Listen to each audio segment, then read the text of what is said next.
It is 7:54. Now, Rachel, whenever we get 10 seconds, 15 seconds between little bits we're doing on the radio, we tend to talk about our kids and social media. It's a big subject, isn't it? Yeah, we've been discussing how we handle it this morning. Do you think you're winning? No, absolutely not. I've got one chance left, one shot with the 8-year-old. I might get it right with him. It's not even a score draw in my house. We are losing terribly. So the question is, should under-16s be banned from accessing social media? In Australia, the move has been approved by the government after it backed the world's strictest laws. The ban itself won't take effect until at least the end of this year, but could see tech companies fined up to 50 million Australian dollars if they don't comply. Meanwhile, closer at home, around 3,000 children aged 12 to 14 from across Europe are taking part in research looking at potentially harmful effects of social media and phone use. It's called the BootStRaP project. We've been hearing from some 8 and 9-year-old students in England who are taking part.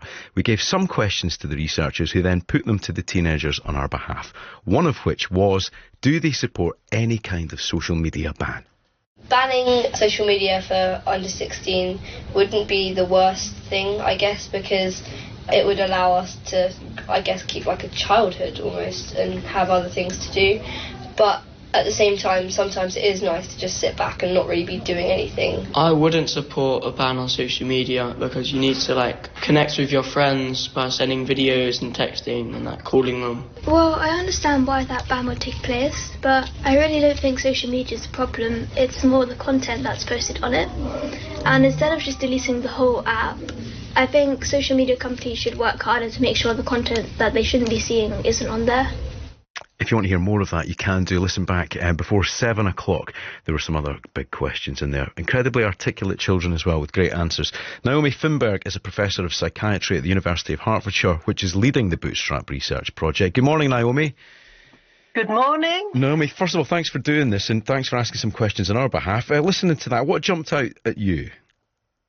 Well, what I heard from the whole testimony, and it is so important to hear from the young people at grassroots level, is that many, if not all, express strong reservations about social media use based on their own personal experiences. There were various phrases that stood out for me that told me that many of them said, I see more than I should. And all of that suggests to me that we're absolutely right to take this matter extremely seriously indeed. Naomi, what was the catalyst for the project?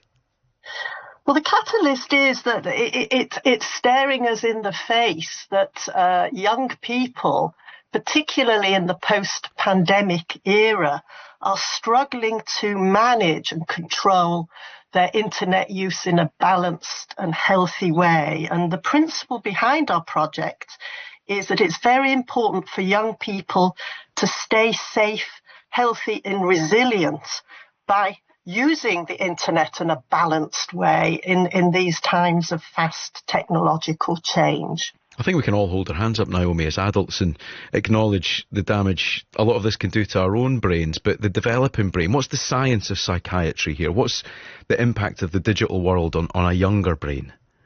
Well, there is now persuasive evidence of harms related to digital products in many online domains, including social media use, linked not only to the distressing or inappropriate content that young people might view, but also through what's called its functionality. In other words, its addictive potential that's linked to the use of manipulative and persuasive algorithms that keep all of us hooked online for longer than any of us intended.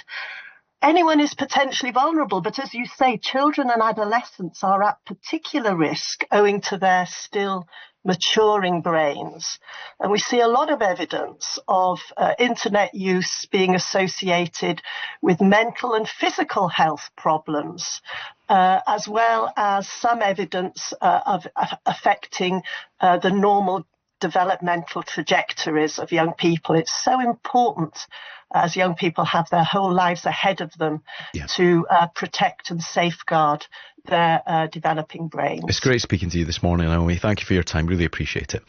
Naomi Fineberg there, Professor of Psychiatry at the University of Hertfordshire, who is leading that BootStRaP research project. And we will be speaking more to them in the next hour, Rachel. Yeah, we had a number of texts on this as well. Social media on the programme. As a 52-year-old male, I've stepped back from Facebook recently. I've never used X nor TikTok. I only visit YouTube for music if required. The same goes, we'll never use Facebook. That's Andy in Falkirk. I mean, the difference is our children, our teenagers are growing up at a time when they are so attached to the digital world. It just simply isn't as simple as saying, oh, just delete that app, because by doing that you would remove yourself from so many different networks of your life. We have had a lot of messages saying, look at the parents as well. We're all guilty of it, aren't we? Absolutely, We all need to have a look at our behaviours. On that subject, we'll be talking more about BootStRaP later. The voice